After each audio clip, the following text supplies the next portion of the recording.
You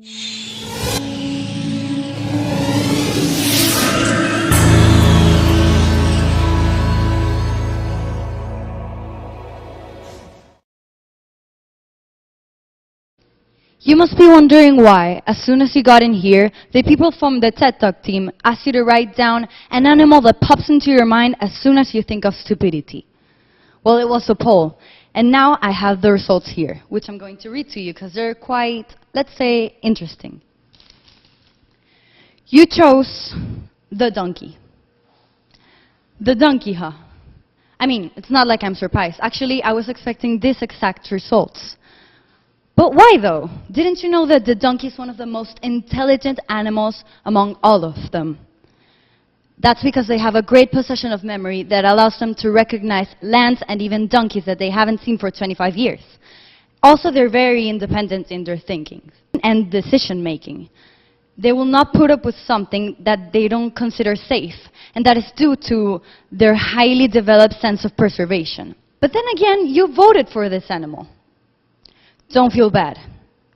Actually, this is a universal misconception, and it has a motive.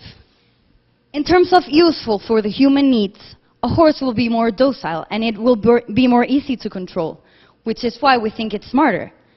On the other hand, a donkey will not be easy to control and it will be very stubborn. And that way, we just think it's just a stupid animal. Why doesn't it just cooperate with me? Wouldn't it be easier for both of us if it would just let itself be controlled?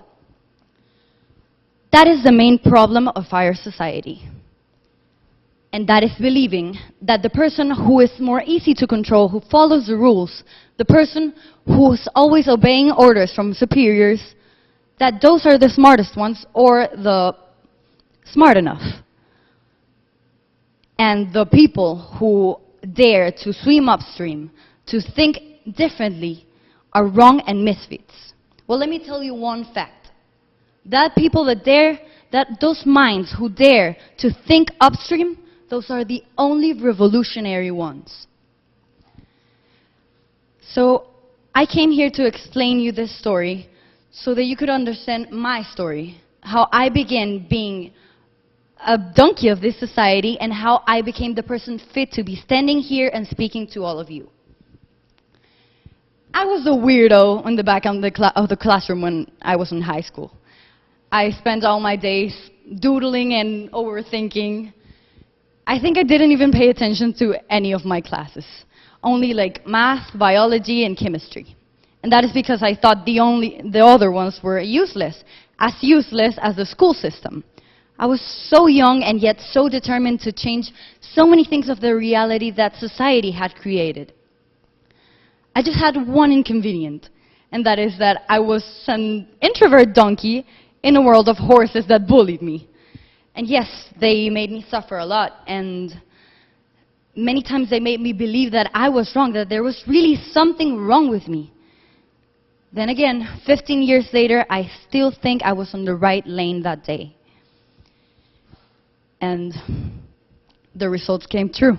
I mean, I graduated from the Massachusetts Institute of Technology and became the best biomedical engineer in the USA. But I did not forget about my goal. Nowadays, I'm allied with more than 50 schools from all around the world that changed their system for the system that I created 15 years ago. Take that, horses. But don't take my advice. Don't take my advice. Don't take my story as an example. Take artists from all throughout history. They spent all their life doing different things and thinking differently, and they were never admired in life. They were actually treated as mentally ill. Take Vermeer, Thoreau, Van Gogh, Franz Kafka, Gregor Mendel, for God's sake. Don't you see, they were all donkeys of this society. So here's my advice. Don't be afraid of finding who you really are. Even if that person you find is a weirdo, embrace it. Create your own paths. Create paths that aren't even there. Horses are okay. Horses are fine. We need horses. But this world, it needs more donkeys. So, about your ideas, don't shut them. Because like TED Talk, there are ideas worth spreading.